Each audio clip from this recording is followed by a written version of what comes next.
गुलाबी शाम थी, हाथ में कड़क अदरक वाली चाय का कप था और फरवरी का रोमांटिक महीना था। उनसे बात करके कॉल डिस्कनेक्ट किया ही था कि ख्याल आया, क्यों ना उनसे मिलने चले जाएं। एक अरसा हो गया था उनसे मिले हुए। उनके हाथ के चाय की तलब अब बढ़ने लगी थी। उनके गोद में सोने का सुकून जो जन्नत की याद दिलाए, ऐसे सुकून को अब मेरा दिल तलाशने लगा था। और उस शाम यूं ही मैं यादों की कश्ती में बैठकर बस बहती चली गई। मन ही मन ये तय कर लिया था कि अब बस इस बार तो वैलेंटाइंस डे उनके साथ रहकर ही सेलिब्रेट करना है। फिर क्या था, मैंने प्लानिंग शुरू कर दी। कब निकलना है, कौन सी ट्रेन से जाना है, उन्हें क्या गिफ्ट देना है। एक्साइटमेंट इतनी थी कि मैं उनके लिए गिफ्ट लेने उसी वक्त निकल पड़ी। गिफ्ट लाकर उसे काफ़ी सहेज के रखा, जैसे अब तक की हमारी यादों को रखा था।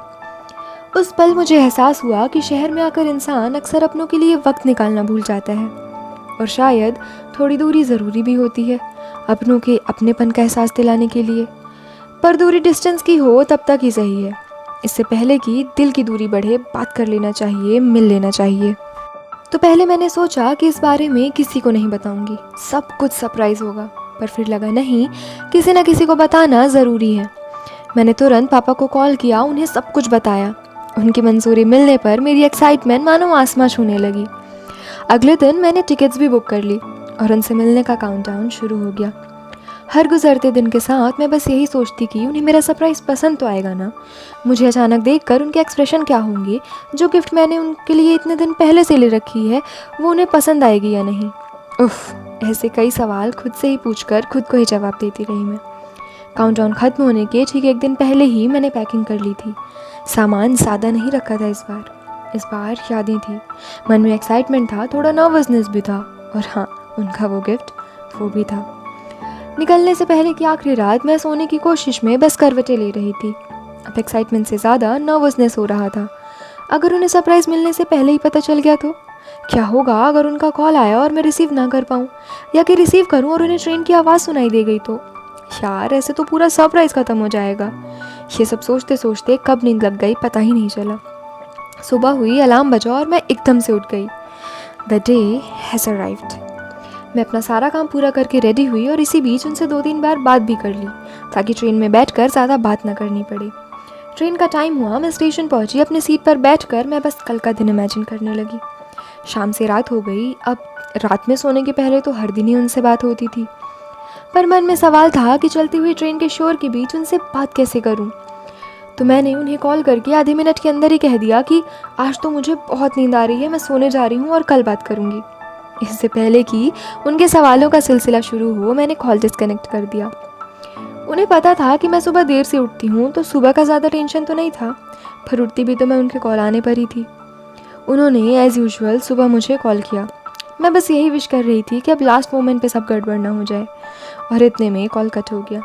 कुछ देर में उन्होंने फिर से कॉल किया। यार, अब तो इग्नोर नहीं कर सकते ना, वरना अपनी ही शामत आ जाएगी। मैंने ब्लैंकेट को 4 परत फोल्ड किया और उसे अपना पूरा चेहरा ढक के कॉल रिसीव किया। उनका कुछ सुने बिना ही मैंने बोलना शुरू कर दिया। हाँ, मैं उठ चुकी हूँ और अब नहाने जा रही हूँ, आके बात करती हूँ, बाय। और कॉल कट। 20 घंटे का ये सफ़र मेरी लाइफ का सबसे लंबा सफ़र लग रहा था। दोपहर हो चुकी थी और फाइनली मेरा डेस्टिनेशन वाला स्टेशन आ चुका था।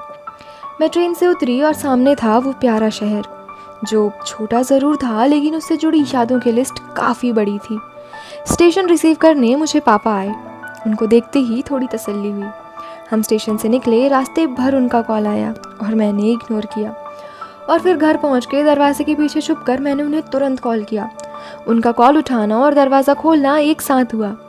मैंने उन्हें कॉल में हेलो बोला और उनका जवाब, कहाँ है आखिर तू, बात करने का भी टाइम नहीं है, सोचा भी है मुझे कितनी फिक्र हो रही थी। और इतने में मैं उनके सामने आ गई। सामने आते ही बाहें फैला के मैंने ज़ोर से बोला, हेलो माँ। और उनका रिएक्शन जैसा मैंने सोचा था उससे भी ज़्यादा सरप्राइजिंग था। उनकी आँख में आंसू था और चेहरे पर मुस्कान थी। उन्होंने मुझे ज़ोर से गले लगा लिया और मेरे सर में प्यार से अपना हाथ फेरने लगी। याद है, ये वही जन्नत है जिसकी बात मैंने शुरुआत में की थी। तो बात बस इतनी सी है कि कभी अगर आपके मन में भी किसी को सरप्राइज़ देने का ख्याल आए ना, तो उसमें अपने फ्रेंड्स, बेस्ट फ्रेंड और पार्टनर के अलावा अपने माँ के लिए भी एक सरप्राइज़ ज़रूर प्लान कीजिएगा। यू नेवर नो, वो आपके लाइफ का सबसे बेस्ट सरप्राइज़ हो सकता है।